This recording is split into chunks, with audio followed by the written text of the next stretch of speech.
লাহাবের ইতিহাস। আবু লাহাব তিনি নবীজি মুহাম্মদ সাল্লাল্লাহু আলাইহি ওয়াসাল্লামের চাচা ছিলেন। এই নামটা আসলে তাকে দেওয়া হয়েছে, যার মানে ধ্বংসের পিতা। আর সে ছিল নবীজির ঘোর শত্রুদের একজন। যখনই কাউকে দেখতো নবীজির সাথে কথা বলছে, সে অপেক্ষা করত। যখন নবীজি চলে যেতেন, লোকটির কাছে গিয়ে জিজ্ঞেস করত, নবীজি কি বলেছে? সে কি কালো বলেছে? এটা সাদা। সে কি দিন বলেছে? না, এটা রাত। সে নবীজির বিপরীত বলতো। নবীজির চিরশত্রুদের একজন ছিল সে। সে রাস্তায় চলতে চলতে অনেক সময় মিথ্যে কথা বলতো নবীজিকে ভুল প্রমাণ করার জন্য। আর পবিত্র কোরআনে একটা সূরাই আছে, সূরাটির নাম লাহাব, অধ্যায় 111, যা আমরা সবাই ভালোভাবে জানি। সালাতে অনেকবার পড়া হয়, তাব্বাত ইয়াদা আবি লাহাব ওয়া তাব ইত্যাদি। এই সূরাতে উল্লেখ আছে যে আবু লাহাব এবং তার স্ত্রীকে দোজখের আগুনে পোড়ানো হবে। তার মানে কখনোই মুসলিম হবে না, তারা কখনোই ইসলাম গ্রহণ করবে না। এই সূরা নাজিল হয়েছিল আবু লাহাবের মৃত্যুর 10 বছর আগে। যখন এই সূরা নাজিল হলো, একটা কাজ আবু লাহাব করলে, ইসলাম গ্রহণ করলে কোরআন ভুল প্রমাণিত হয়ে যেত। অথচ তার অনেক সাহাবী আর বন্ধুরা সেই 10 বছরের সময় ইসলাম গ্রহণ করেছিল। আবু লাহাব পরবর্তীতে 10 বছর পর বদরের যুদ্ধে মারা গেল। 10 বছর সময় হাতে ছিল তখন। এই 10 বছরের নবীজি তাকে নিয়মিত আহ্বান করতেন ইসলাম গ্রহণ করতে, তাহলে কোরআন ভুল প্রমাণিত হতো। খুব সহজ বিষয় ছিল, শুধু বললেই হতো আমি একজন মুসলিম, এতটুকুই। মুসলিমের মতো তাকে আচরণ করতে হতো না, তাকে নামাজ পড়তে হতো না, শুধু বললেই হতো যে আমি মুসলিম, যথেষ্ট। কোরআন ভুল প্রমাণিত হয়ে যেত। সহজ বিষয়, খুবই সহজ। অনেক সময় নবীজির বিরুদ্ধে মিথ্যে বলেছে, আরেকবার বললেই তো হতো, কোরআন মিথ্যে প্রমাণিত হতো। কিন্তু সে পারে নাই, কারণ কোরআনের রচয়িতা সর্বশক্তিমান ঈশ্বর। তিনি জানেন যে আবু লাহাব ইসলাম গ্রহণ করবে না। ফলসিফিকেশন টেস্ট 10 বছর, আরো ফলসিফিকেশন টেস্ট আছে, অনেক অনেক আছে এখানে। এটা উল্লেখ আছে সূরা বাকারা অধ্যায় 2 আয়াত 94 ও 95। ইহুদিদের একটি দল ছিল যারা মুসলিমদের সাথে তর্ক করেছিল আর বলেছিল যে আখিরাতের ঘর আল্লাহর সাথে শুধুমাত্র আমাদের। তাই আল্লাহ বলছেন সূরা বাকারা অধ্যায় 2 আয়াত 94 ও 95, যদি তারা বলে যে আখিরাতের ঘর আল্লাহর সাথে শুধু তাদের জন্য, তাদেরকে বলো মৃত্যু কামনা করতে। যদি তোমরা বলো নিশ্চিতভাবে আখিরাতের ঘর তোমাদের, আখিরাত তোমাদের, তাহলে মৃত্যু কামনা করো। এই আয়াত আরো বলছে তারা কখনোই মৃত্যু কামনা করবে না, কখনোই না। একটা মাত্র কাজ ইহুদিদের করতে হতো, কোরআনকে ভুল প্রমাণ করার জন্য বলতে হতো আমি মরতে চাই। সহজ ছিল, মরার দরকার ছিল না। এমন না যে আত্মহত্যা করতে হবে, নিজেরা নিজেদের স্তব্ধ করবে। একটা বিষয় বললেই হতো আমি মরতে চাই। সহজ ছিল। কোরআনকে ভুল প্রমাণ করতে বলতে হতো আমি মরতে চাই। 3টি শব্দ কোরআন ভুল প্রমাণিত হয়ে যেত। আল্লাহ বলেছেন সূরা বাকারা অধ্যায় 2 আয়াত 95 ও 96, তারা কখনোই মৃত্যু কামনা করবে না, তাদেরকে যদি 1000 বছর বাঁচতে দেওয়া হয়। সহজ ছিল, খুবই সহজ ছিল কোরআনকে ভুল প্রমাণ করা।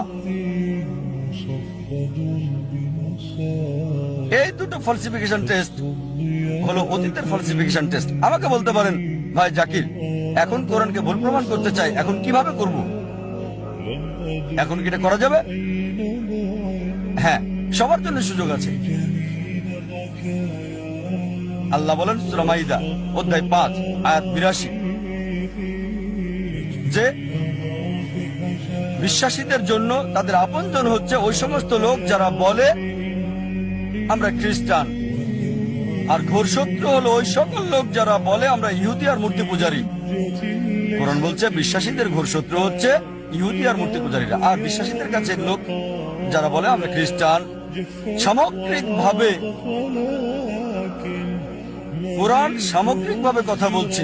অনেক ইহুদি আছে যারা ইসলাম গ্রহণ করেছে, হয়তো অল্প কিছু ইহুদি যারা খ্রিস্টানের চেয়ে ভালো, তবে সামগ্রিকভাবে কোরআন বলছে ইহুদিরা হচ্ছে মুসলিমদের শত্রু সামগ্রিকভাবে, আর খ্রিস্টানরা কাছাকাছি। একমাত্র বিষয়, কোরআনকে ভুল প্রমাণ করার জন্য পৃথিবীর সব ইহুদিরা একত্রিত হয়ে যদি বলতে পারে, ঠিক আছে চলো আমরা মুসলিমদের প্রতি ভালো হয়ে যাই কয়েক বছরের জন্য, খ্রিস্টানদের চেয়ে ভালো হবে, কোরআন ভুল প্রমাণিত হবে, খুব সহজ। পৃথিবীর সব ইহুদিরা একত্রিত হয়ে যাক 3-4 বছরের জন্য, আর মুসলিমদের বন্ধু হয়ে যাক, তাহলে বলতে পারবে কোরআনের এই আয়াত সূরা মাইদা অধ্যায় 5 আয়াত 82 ভুল। তারা এটা করবে না, এটা করতে পারবে না কখনোই। সহজ। আরো ফলসিফিকেশন টেস্ট রয়েছে। হয়তো বলবেন যে আমি ইহুদি না, তাহলে কিভাবে প্রমাণ করব যে কোরআন ভুল? আল্লাহ এই সুযোগ সবাইকে দিচ্ছেন।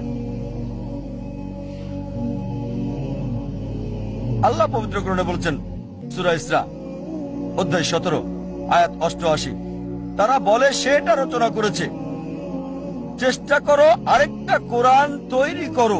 তুমি মনে করো মানুষ রচনা করেছে? এর মতো একটা কোরআন রচনা করো। চ্যালেঞ্জ দেওয়া হয়েছে সূরা তুর অধ্যায় 52 আয়াত 34-এ। আল্লাহ তাআলা চ্যালেঞ্জ করেছেন যে এর মতো একটা কোরআন রচনা করো, কখনোই তোমরা তা করতে পারবে না। এমনকি যদি সব জিন এবং মানুষ জাতি একত্রিত হয়, তারা কোরআনের মতো আরেকটা রচনা করতে পারবে না আল্লাহর সাহায্য ছাড়া। এটা একটা চ্যালেঞ্জ। আবার আল্লাহ চ্যালেঞ্জকে সহজ করে দিয়েছেন। আল্লাহ বলেন সূরা হুদ অধ্যায় 11 আয়াত 13, তারা বলে সেটা রচনা করেছে, 10টা সূরা রচনা করো এর মতো করে। সম্পূর্ণ করেন না, এটা কঠিন, বাদ দেন, এটা ওই চ্যালেঞ্জটা কঠিন। 10টা সূরা রচনা করো কোরআনের মতো। যে কাউকে সাহায্যের জন্য ডাকো আল্লাহ ছাড়া, কখনো এটা তোমরা করতে পারবে না। আল্লাহ চ্যালেঞ্জটাকে আরো সহজ করে দিচ্ছেন, খুবই সহজ।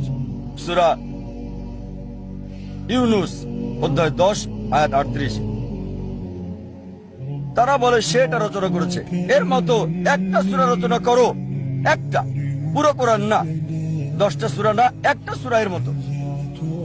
সাহায্যের জন্য ডাকো তোমরা যাকে পছন্দ করো আল্লাহ ছাড়া, আর তোমরা তা পারবে না, কখনোই না, কখনোই পারবে না। এবার আল্লাহ চ্যালেঞ্জটাকে সহজ করে দিলেন। আল্লাহ বলেন সূরা বাকারা অধ্যায় 2 আয়াত 23 এবং 24-এ, আল্লাহ বলেন وإن كنتم في ريب مما نزلنا على عبدنا, যদি তোমরা সন্দেহ করো যা আমি নাজিল করেছি আমার বান্দার প্রতি সময়ে সময়ে, فأتوا بسورة من مثلي, একটা সূরা রচনা করো কিছুটা এর মতো করে। من مثلي, এটা মিসলি না, মিম মিসলি, মানে কিছুটা অনুরূপ, ঠিক কোরআনের মতো না। চেষ্টা করো, রচনা করো একটা সূরা কোরআনের মতো করে।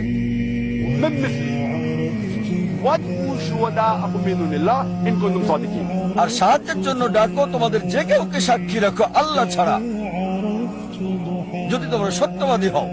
فإن لم تفعلوا তবে যদি তোমরা না পারো, ولن تفعلوا, নিশ্চিত যে তোমরা পারবে না, তাহলে ভয় করো সেই আগুনকে যার জ্বালানি হবে মানুষ ও পাথর।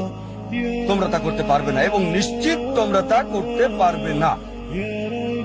তাহলে ভয় করো সেই আগুনের যার জ্বালানি হবে মানুষ এবং পাথর। এটা হলো চ্যালেঞ্জ। চেষ্টা করে একটা সূরার কিছুটা মিল করে রচনা করো। হয়তো বলবেন সত্যি যদি এটা পরীক্ষা হয়ে থাকে তাহলে সূরাও রচনা করতে হবে আরবিতে। তাই বলবেন ভাই জাকির আমি আরবি জানি না, তাহলে কিভাবে পরীক্ষায় অংশগ্রহণ করব? ঠিক আছে, যদি কোরআনের মতো সূরা রচনা করতে হয় এটা আরবিতে হতে হবে, ইংরেজিতে হবে না, ফ্রেঞ্চ হবে না, হিন্দি হতে পারবে না, উর্দু হতে পারবে না। অনেকে চেষ্টা করেছে, চেষ্টা করে নাই তা না, শত শত লোকজন চেষ্টা করেছে আর তারা চরম ভাবে ব্যর্থ হয়েছে। তারা চেষ্টা করেছে তবে বাস্তবতা থেকে অনেক দূরে। অনেকে চেষ্টা করেছে, অনেকের কথায় বইয়ে উল্লেখ আছে, তবে তাদের সবাই চরম ভাবে ব্যর্থ হয়েছে। এখন হয়তো বলবেন ভাই জাকির আমি আরবি জানি না, ইহুদিও না, কিভাবে আমি কোরআনকে ভুল প্রমাণ করব? অনেক ফালসিফিকেশন টেস্টই আছে। আর একটা কথা বলবো, সেটাতে সবার জন্য সুযোগ আছে। আলোচনা শুরু করেছি কোরআনের একটা আয়াত দিয়ে, সূরা নিসা অধ্যায় 4 আয়াত 82-তে বলা হয়েছে أفلا يتدبرون القرآن ولو كان من عند غير الله لوجدوا فيه اختلافا كثيرا, তারা কি কোরআন নিয়ে ভাবে না আল্লাহ ছাড়া যদি অন্য কারো কাছ থেকে আসতো, অন্য কারো কাছ থেকে সর্বশক্তিমান ছাড়া, তাতে অনেক অসঙ্গতি পাওয়া যেত।